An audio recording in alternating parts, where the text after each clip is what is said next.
Hi, and welcome then to the video for this Seiko chronograph.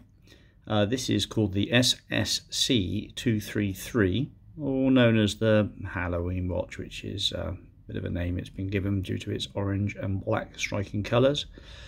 It's a relatively big watch, this. It does hold my wrist quite well, actually, for a 17cm wrist, but it does look a bit big on it. I'll just bring in a standard 40mm chrono so you can see the size of it. Its lug to lugs getting on in the 50mm area. It's 22mm strap lug width, and its case size is about 43, excluding the crown. There's not much detail on these on the internet, so I thought I'd put this on there just to explain what it's about. So it comes with a sort of canvas strap, which I've given a good clean, and you'll notice that the one of the strap keepers is a little bit frayed, but still does its job. It could do with a trimmer, some scissors. The buckle on the strap is signed with Seiko. We can get that on there, and again it's black PVD coated. That's the other part of the strap there, but it's had a scrub. It's the original one. So then what can we say about this watch? So it's a 1/5 of a second chronograph timer, 3 subdials, Arabic numerals in black, in orange against the black background, Seiko chronograph, and it's solar. V175 is the movement.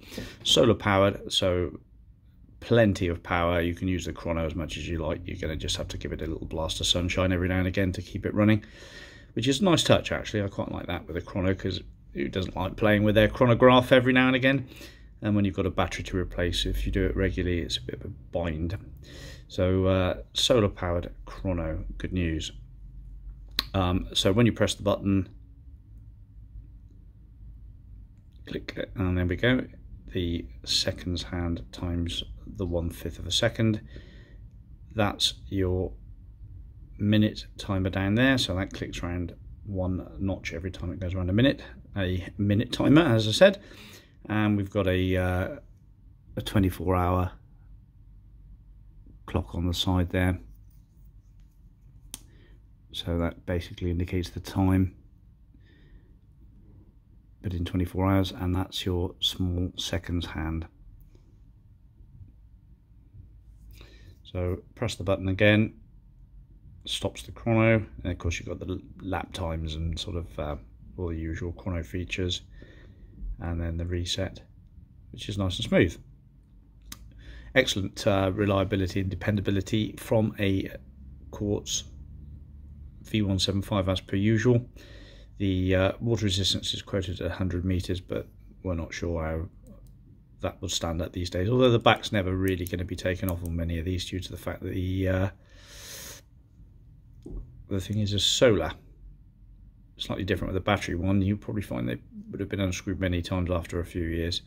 So the crown is unsigned, and the 2 pushers are not screwed down. These are just dummy screw down, so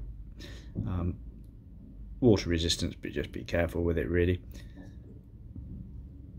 Not too thick either. I think it's getting on to about 12mm, so it's not the thickest of things.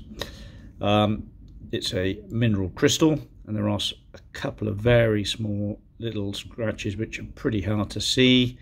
I think there you can just make it out. It's running across that dial, but I can feel it with the stick there, but it's pretty minor.